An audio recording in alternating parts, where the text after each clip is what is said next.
Ladies and gentlemen, this is um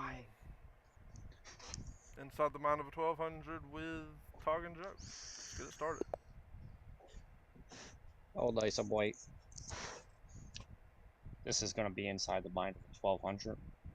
I'm here with Joe. We're going to be explaining our moves. We can't hear each other. As we play the game, I'll be explaining my moves, he'll be explaining his. And, for the higher rated viewers, you can laugh your asses off. For the lower rated, probably also laugh at our blunders. But, you know, here we go. I'm going to play d4. Alright, so the way this works is I go dark, I go silent whenever it's his turn, he goes silent whenever it's my turn. Kind of give you the inside the mind of what we're thinking during our turn. And here, I usually just play d5. My opponent plays d5. This is pretty standard stuff right here. I'm going to play a London this time. Alright, here we have, I think the setup for the London, if I'm right. Accelerated London? Yeah, okay. So, usually I'll play something like knight f6. I want to leave that c pawn where it can come to c5. But let's just play a knight f6 for now and let's see what happens. Knight f6, he said. I'm just going to develop my knight. I think I can also play e3 here, but it doesn't really matter. Alright, we have knight f3. Now, in response to that, just nothing too deep. I just bring out my light squared bishop. Just keep developing. Also, let me know if there's any issues with the audio. I'm going to be listening to this back myself. I feel like it's still really low, but I mean, I've tried to turn it up and haven't been able to figure it out. We'll see. Anyway, so yeah, just do I want to attack the knight or go to f5? I'm thinking attack the knight, and I might lose a couple tempo if he pushes his H pawn, but that's okay. Bishop g4.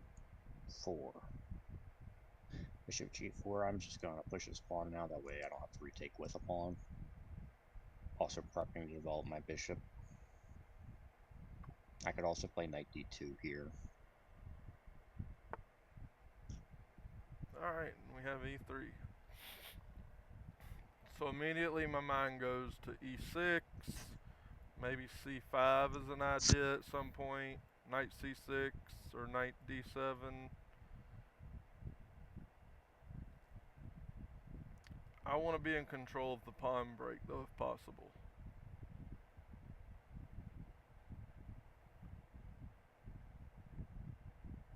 And let's just go e6 for now.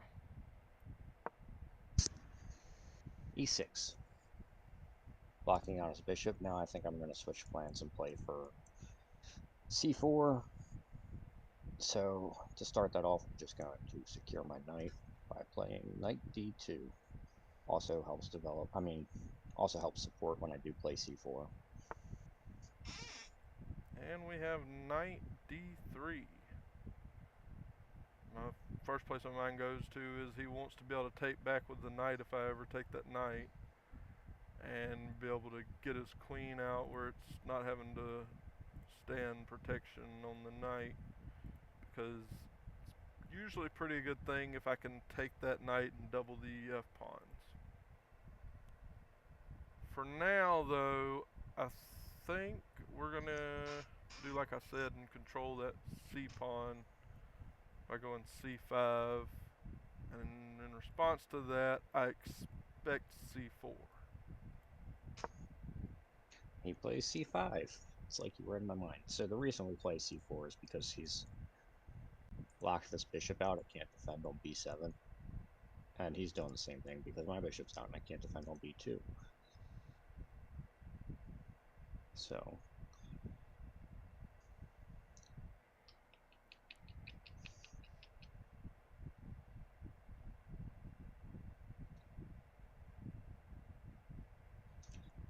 Maybe I'll just play a little more solid and just play c3 here. And if his queen comes out, I'll just play something like queen c2 and then start pressuring the king side.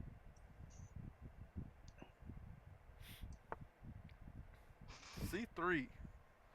C3. Okay.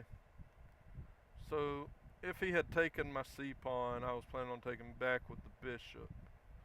Since he didn't do that, and since I want to get to where I can castle, if I play knight d7 here, then the only place this bishop can really go is e7.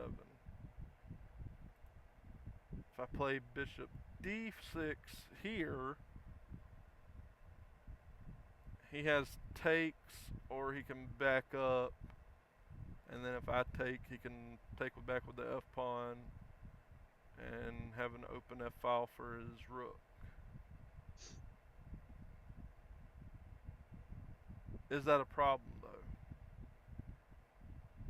No, not really. Okay, he wants to trade my bishop, I'll allow it. Obviously you back up. Everybody knows this. You just back up and you can open up your rook either way. I like opening up my rook by taking with the h-pawn and then just either refusing to castle or... Okay, now I think we can just get castled. Because like I said, if I take, he opens up that f file and that becomes a little bit of an issue with his rook eyeing down that f7 pawn. Yeah, I think here we can just castle. Okay, now I think I want to make my opponent, because he developed this bishop. Now if I take here, I won't feel so bad because he wasted the tempo. Decisions. I'm going to start with bishop d3. Actually, let's start with queen c2. Actually, I'm going to take here. I'm going to take on c5, the point being that I want to set up a battery. And if he had played this pawn forward, it disallows that.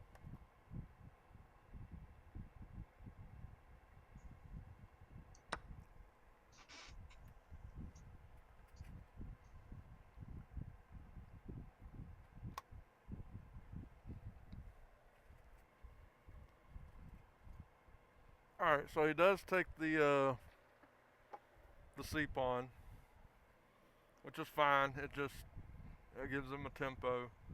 But I don't think that's that big of an issue at the moment. I think we can just take and we're cruising. I don't see any real threats.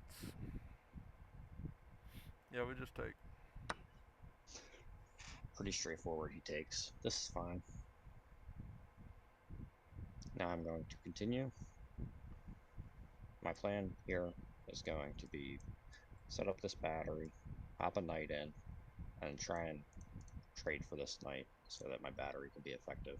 I think I'm also going to launch these pawns and put a rook over here. So moving the queen and I'll castle king side. I mean queen side.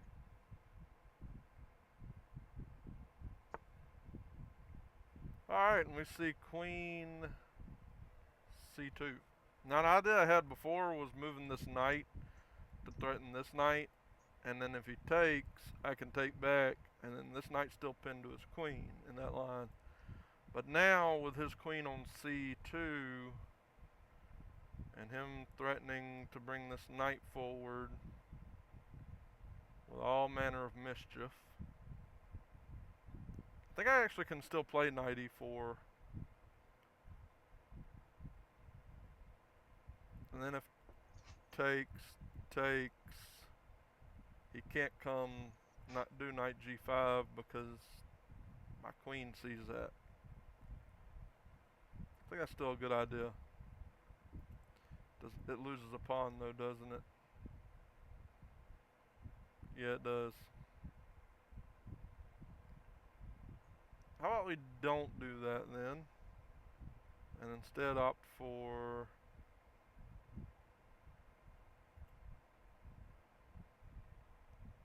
is bishop f5 an idea here?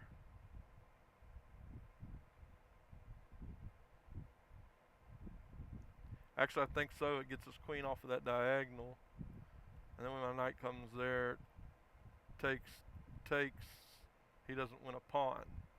At least not just yet. That pawn's weak. Yeah, let's do that. Okay. I'm happy to trade off this light square bishop.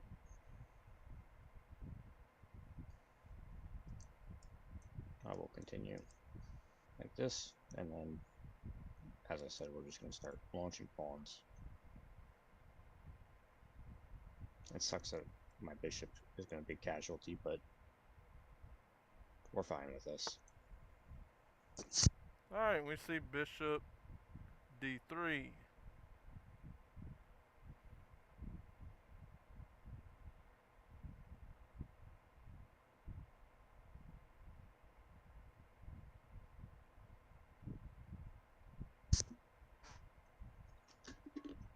I think we just have to take that, unfortunately. Yeah. Yeah.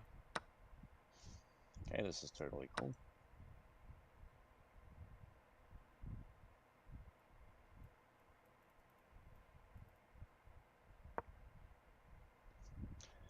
Looks like he wants to play looks like he wants to play e5. So I think I'm going to just go ahead and play knight e5. Make it difficult for him to push that. This is a common move in London. Knight e5, stopping e5. Now I have found that if I spend too much time explaining my moves, I end up way down on the clock. So here, instead of giving a long, lengthy explanation about what's going on, the idea was to push this e-pawn, but now I think we can add an attacker to that knight while simultaneously hitting the bishop behind it. Yeah. Okay.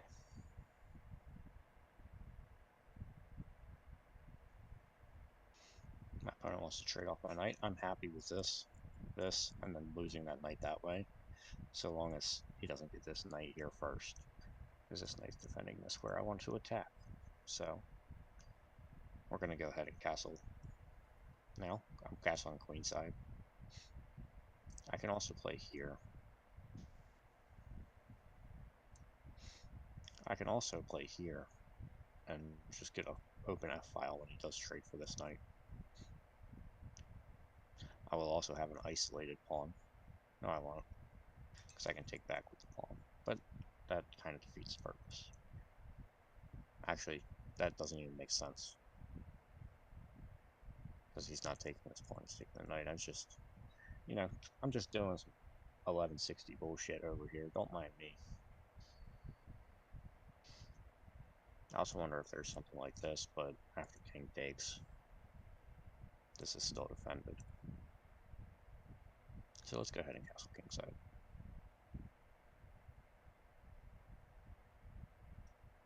Queenside. Queenside. Queenside.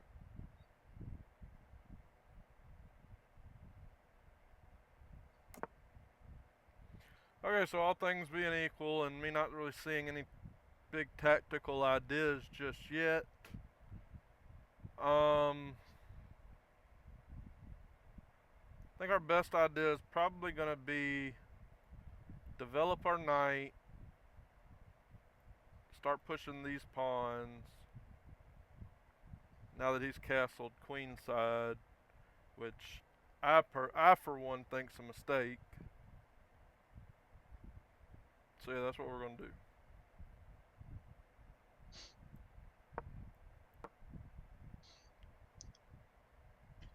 Place a knight move. I'm just going to reinforce my knight. That knight really can't come forward anywhere else.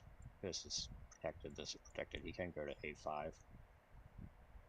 Knight c6 is only mildly annoying, but it might allow us to open up our f files, so we're going to play it. We're going to play f4.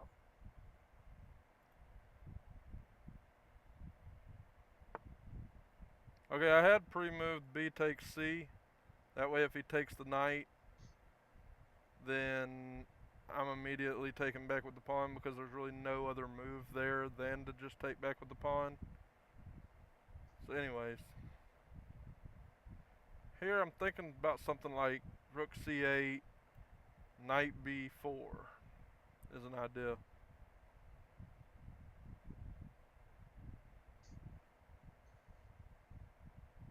Yeah, let's go for that.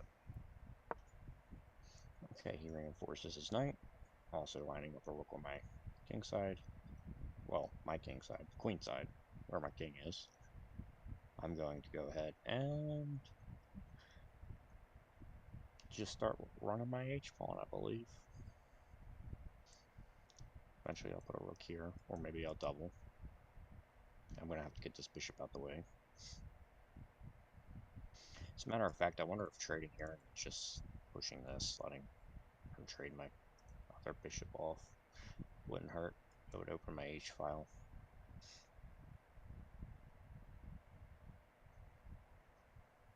Actually, I wonder if there's any tricks here. Or after here, he's like, oh, I win a piece. And then here, but the knight's still doing a magnificent job.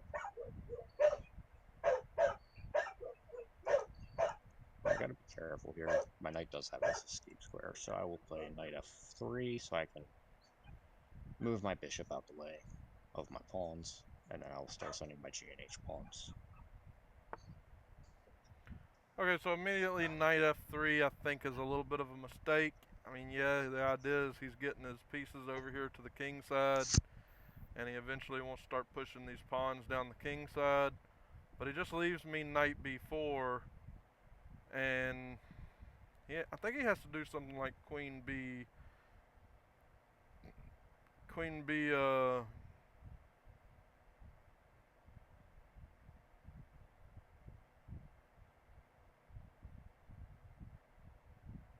b1. I'm sorry.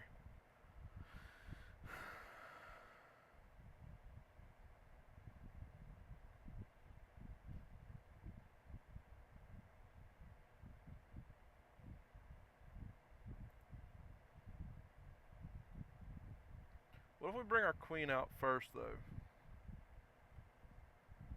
That's interesting. And then the knight move. If he does do this, we get this check. Is that worthwhile? Yeah, his only legal move there is to block with the rook.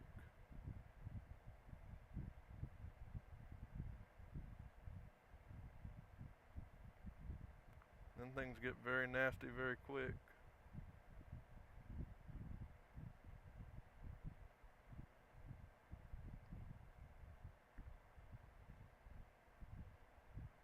I don't want to underestimate his threats, though.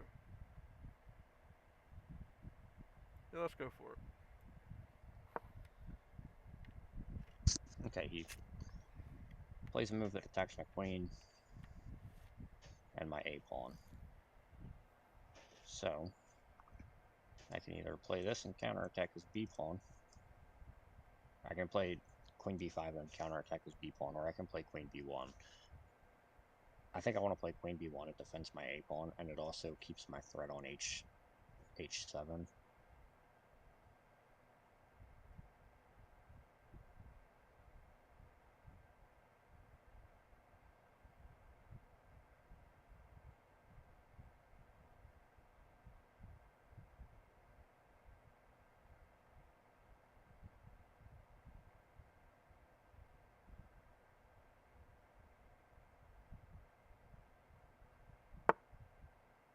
Okay, so we do see queen b1.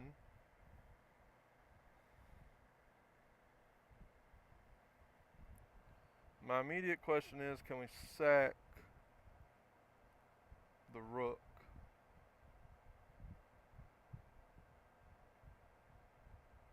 I think we go here.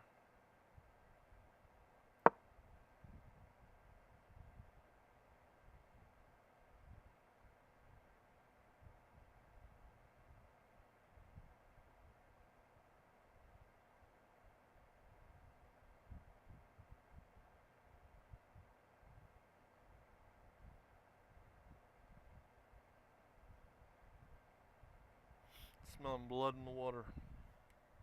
Sorry.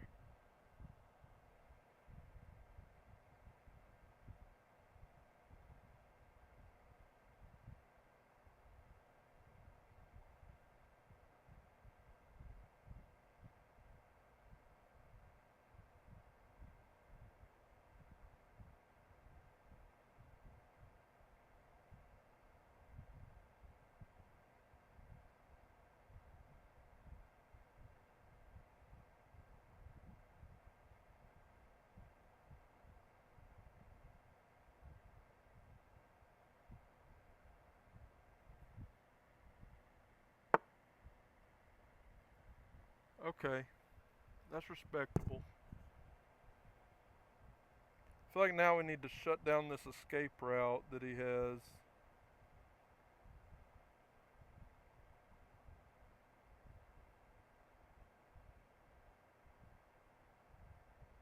But yeah, I'm like a shark smelling blood in the water.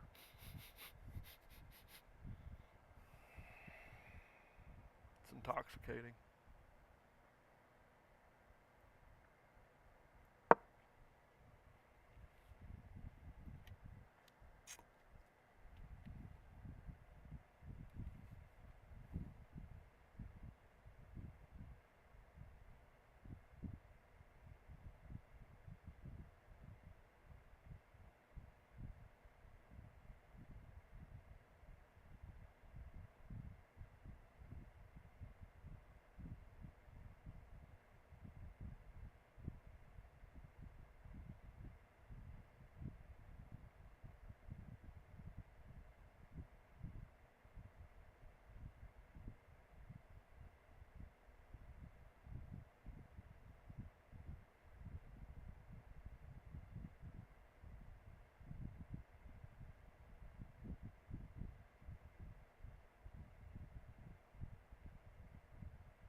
All right.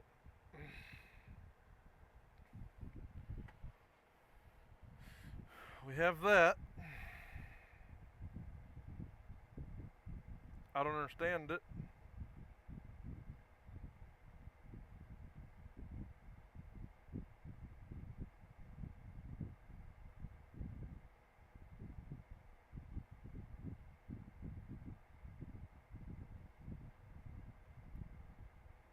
It's always tempting to take this bishop.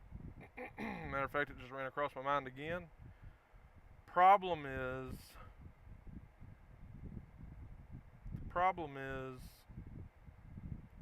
if H takes G there, All he's got to do is push. He's blocked it his own mate threat in, but all he's got to do is push this pawn or take this pawn, and that's a mate in one threat. And if I push g6, defending it, then I've got dark squared weaknesses, right? You go from being attacked. You go from attacking to being the attacked. Oh, I have a brilliant idea here, though. Sack the knight. Take. Check. Here. Then what, though? Then what? I really don't know.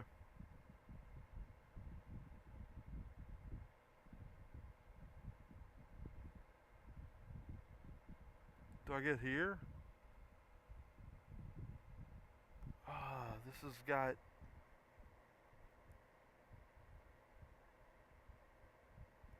This has got brilliant move vibes all over it. I just can't quite tell if it's right or not.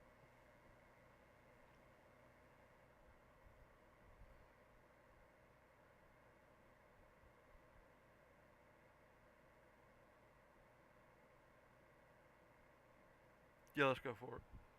You only live once, right?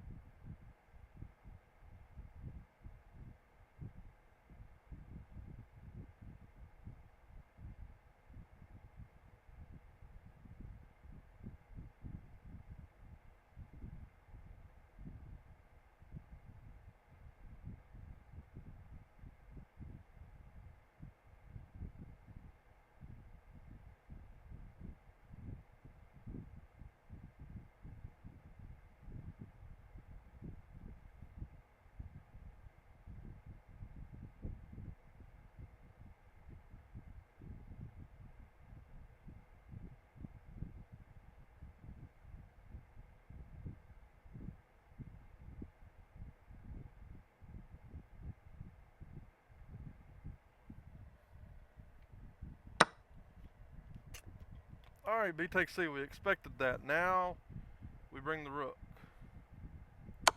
Get our rook in.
Alright, King D1 as expected.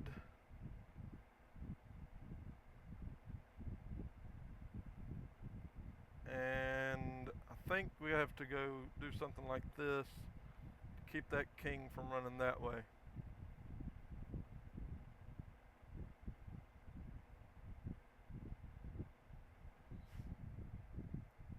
Yeah.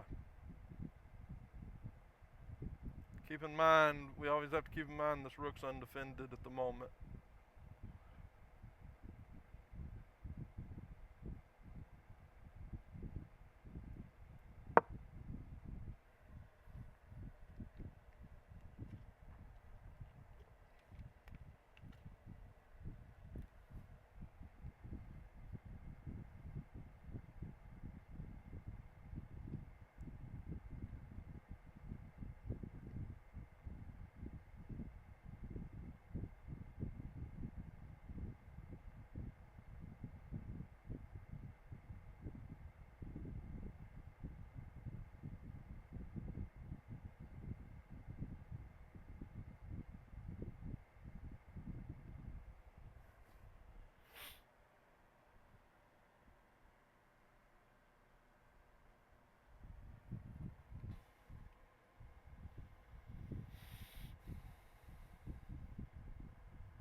actually a very tricky move.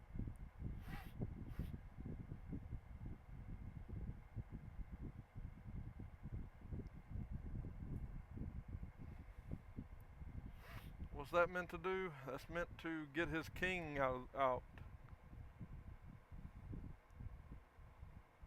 Problem is, if I go, let's say something like this, and he does start running his king, that wins me the queen. So, yeah, instead of, first let's get this knight from defending that square. Yeah.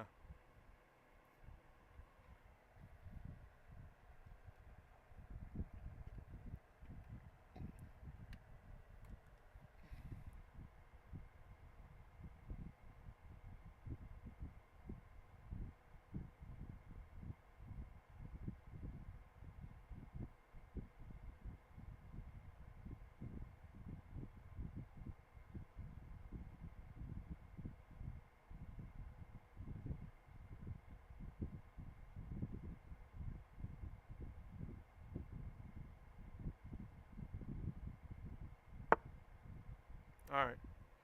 Now, since our bishop's undefended, we can exchange that.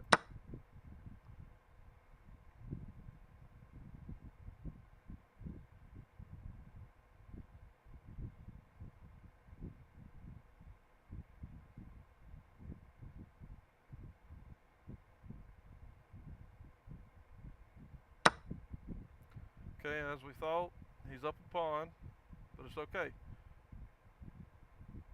We sacked the knight, remember? Now we push this, and if the king runs, we win the queen.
Okay.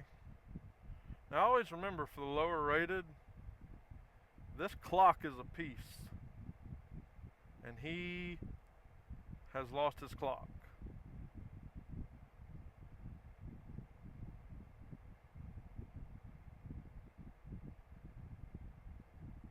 Here, I think we have rook c8.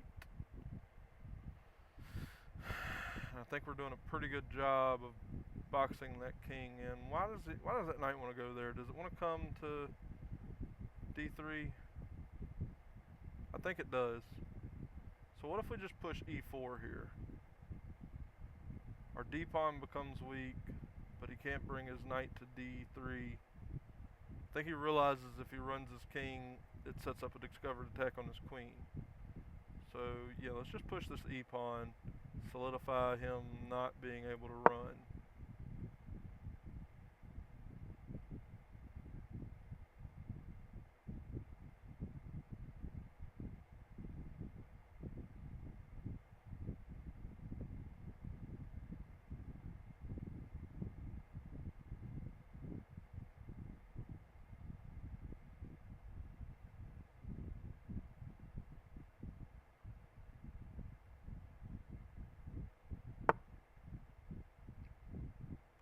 Ah.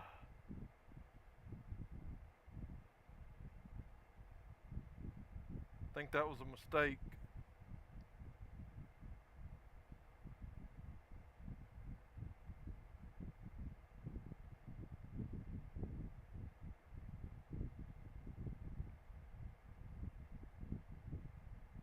Do we bring our other rook now? Yeah, I think so. Let's bring our other rook now.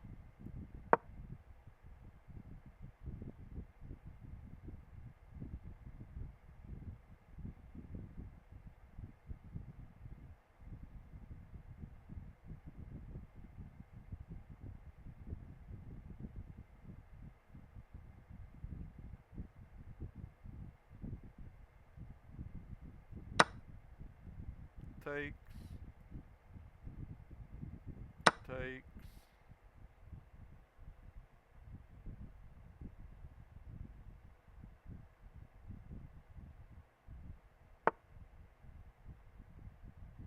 Okay, now the knight comes there.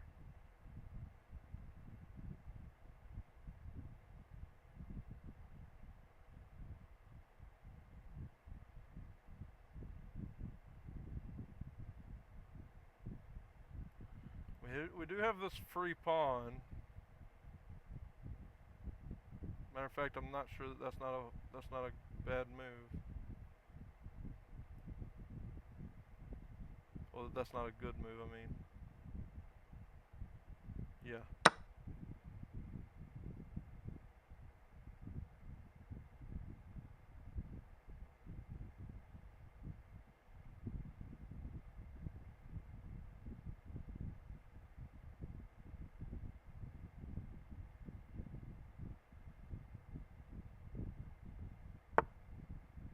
All right, queen to b2. We've got another pawn we can pick up. Remember, not every attack has to end in mate. What else can we do? We can go here. Matter of fact, I'm not sure that that's not a really good move.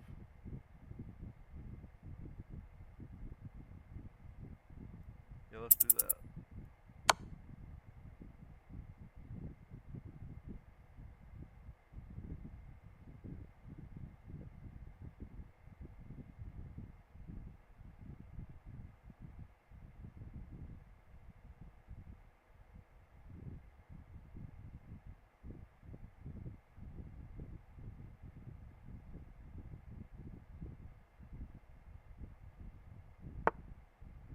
Alright, here I'm just trying not to get really low on the time, remember. I think we can just pick this pawn up. Get our rook out of danger. And we're okay. Does that queen threaten anything? No, not really. Yeah.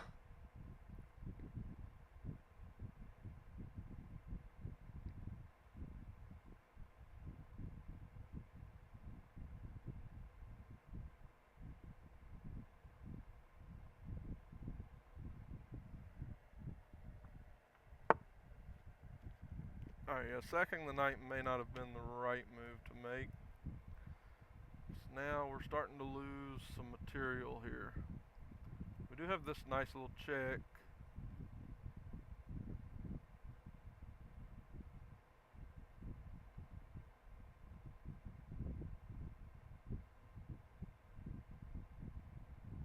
Yeah, let's do that.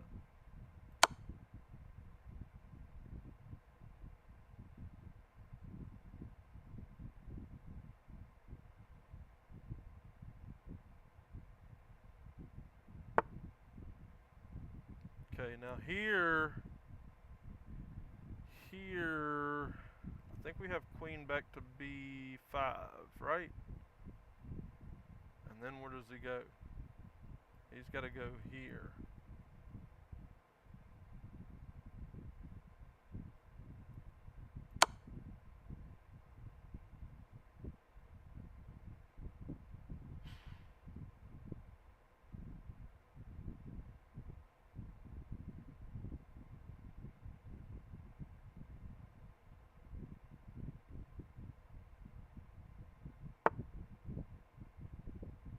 Alright, now I think we can take the knight. And he needs to take the pawn. Or we queen.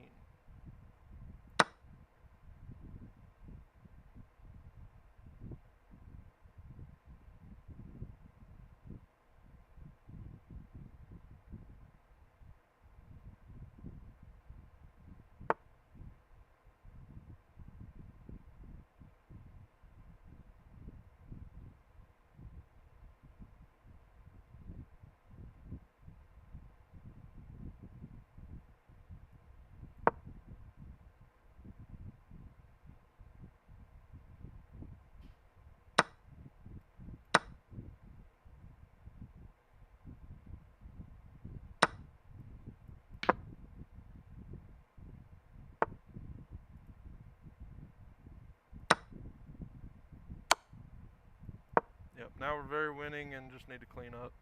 Not lose on time. Yep, blunders his rook. Easy peasy.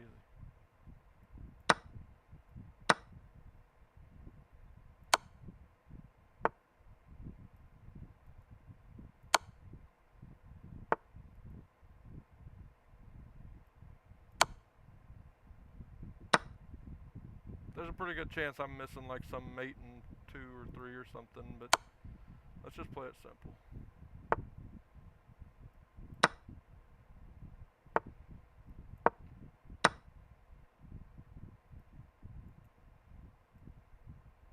Yep, now we can just mate him.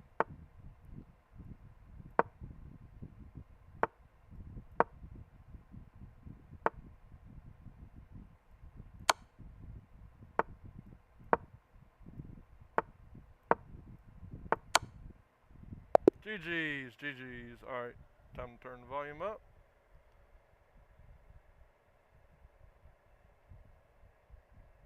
Oh, I turned it up down on here.